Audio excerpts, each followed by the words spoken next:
Hey everyone, it's Tim from YourSix Studios. Today in this video, I'm going to show you how to fix your broken trigger or R2 or L2 button with a new spring on your PlayStation 5 controller. So let's go ahead and jump the video right now.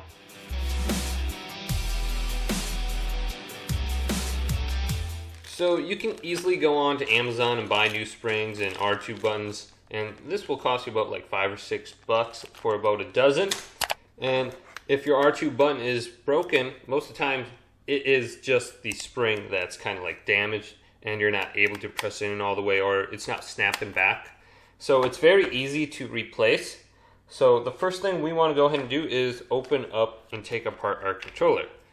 So you can rip this faceplate off by using your fingernails if you have some, otherwise like a guitar pick like this, and you should be able to get in just underneath here and lift this up.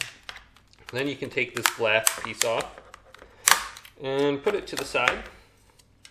Now you got to do the same thing with your L2 and your R1 and your L1 button right here. So I have a little plastic piece just like this, and you want to use plastic so you don't damage your controller.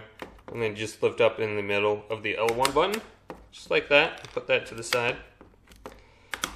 And get the R1 out of the way. And this is going to expose 4 screws. You got to unscrew one here, here, then on the bottom. You got one here and one over here.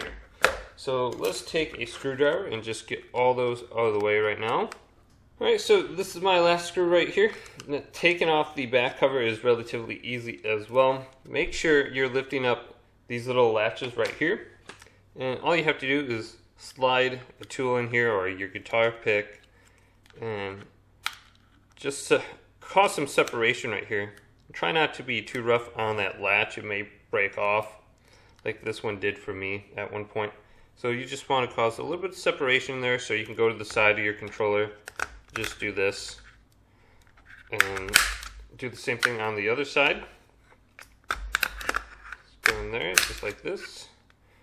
Now we should be able to just take off the back cover and just lift up like this. Should just come off. Boom. And here's the inside of the controller. Now your battery may fall off on you when you're taking apart the spring. You can just let it hang like this or hold it with your thumb. And you can see right there is what we want to replace, the spring. And this can be a little bit tricky actually getting on and off. You're going to need tool like this, hopefully. You got one laying around. Otherwise, if you have very small fingers, that could work as well. So I'm just going to use this and go inside here and just get the spring out of the way. Just grip it. Just grip it by the very end. Right here. And lift up. So this is very, very small. Okay. So I was able to get it off of there. Now you got to make sure you're like holding it with your thumb or something like that, because it will go flying on you. Now take your new spring and put it over like this little cylinder right here and push down, and then align it right about there, and boom, it should just look like that.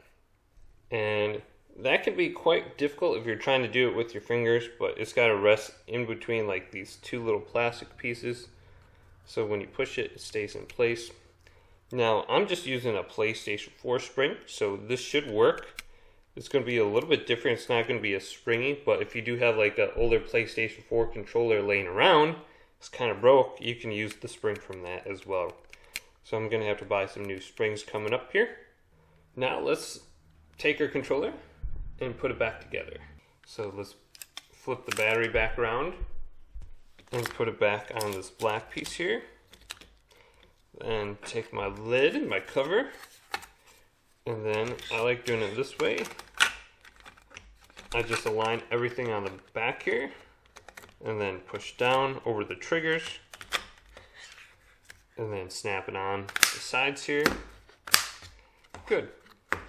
Then put your 4 screws back in. Now take your R1 and L1 buttons and put these back on. These will go in relatively easily as well. Just have to snap them in, and once you get them aligned, they should just fit right on. So here's the L1 button now. Good. Now take your face cover here. Now put these tips right under the touch pads in that hole there. And this will just snap on as well. Make sure the bottom here is tight as well. Snap that on.